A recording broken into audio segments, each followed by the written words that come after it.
శ్రవణ్ కుమార్ గారు, నేను మళ్ళీ మీతో మాట్లాడతాను.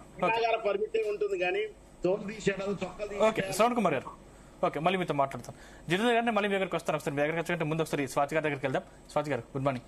గుడ్ మార్నింగ్ అండి. సో ఏం చెప్తారు బాల్క సుమన్ చేసినటువంటి వ్యాఖ్యల మీద మీ పార్టీ అభిప్రాయం ఏంటి? ఇక్కడ పార్టీ అభిప్రాయాలు పక్కన పెట్టి ఆయన ఇంతకు ముందు మాజీ ఎంపీ, అలాగే మాజీ ఎమ్మెల్యే కూడా, అంటే ప్రజాప్రతినిధి అంటే ఏంటండి, ప్రజలందరూ ఒక ఇన్స్పిరేషన్ గా చూస్తారు. అటువంటి వ్యక్తి మాట్లాడాల్సినటువంటి మాటలేనా ఇవి? ఈవేళ ఆయన మాటలు తీసుకొని తెలిసి తెలవకుండా ఆయన ఫాలో అయ్యేటటువంటి వాళ్ళు ఏమైనా చేయకూడని తప్పులు చేస్తే కాంగ్రెస్ ప్రభుత్వం తీసుకున్నటువంటి కార్యక్రమం నిరసనగా మేము పిలుపుని మాత్రమే ఇచ్చాము అని చెప్పేసి ఆక్రోశం మాత్రమే ఉందని చెప్పేసి బీఆర్ఎస్ నాయకులు చెప్తారు. ఆక్రోశం ఉంది అని అంటే ఇప్పుడు ఒక లీడర్, ఆయన ప్రజాప్రతినిధి అలా మాట్లాడకూడదు, చాలా తప్పు.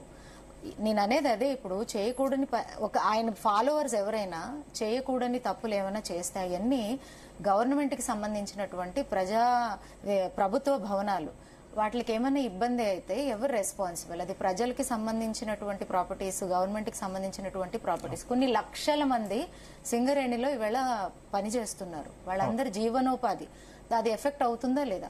అలాగే ఇంకొకటి చెప్పాలి అంటే, బాల్కా సుమన్ గారి గురించి చెప్పాలంటే ఇదేం కొత్త విషయం కాదండి. ఆయన ఆల్రెడీ ఇటువంటి అగ్రెసివ్ మాటల్ని, రెచ్చగొట్టే మాటలు మాట్లాడినటువంటి సన్నివేశాలు చాలా ఉన్నాయి. ఆయన మీద చాలా కేసులు ఉన్నాయి.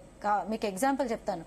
మున్సిపల్ ఎలక్షన్ ప్రొటెస్ట్ కేసు ఒకటి ఉంది, రాయదుర్గం అన్లాఫుల్ అసెంబ్లీ కేసు ఒకటి ఉంది, అలాగే Kathepalli municipal violence stone pelting case కూడా ఉంది. ఇవన్నీ అంటే రాజకీయ నాయకుల మీద కేసులు సహజం కదా, సహజం అయి ఉండొచ్చు. సహజమని మనం సహజమని అలా వదిలేస్తే ఎలాగండి?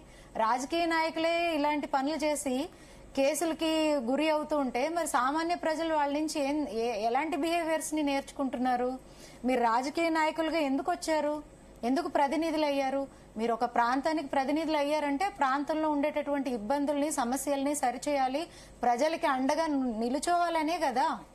అలాంటి రాజకీయ నాయకులు ఇలాంటి మాటలు మాట్లాడుతుంటే మనము ఎటువైపు తీసుకెళ్తున్నాము అంటే, మమతా బెనర్జీని ఇన్స్పైర్ అయ్యి బీఆర్ఎస్ నాయకులు గాని, బీఆర్ఎస్ కార్యకర్తలు గాని అటువంటి ఫాలోవర్స్ గా ఏమైనా తెలంగాణకి ఒక ముద్రని, మచ్చని తీసుకురావాలనుకుంటున్నారా? అక్కడ క్లియర్ గా కనిపిస్తుంది కదా.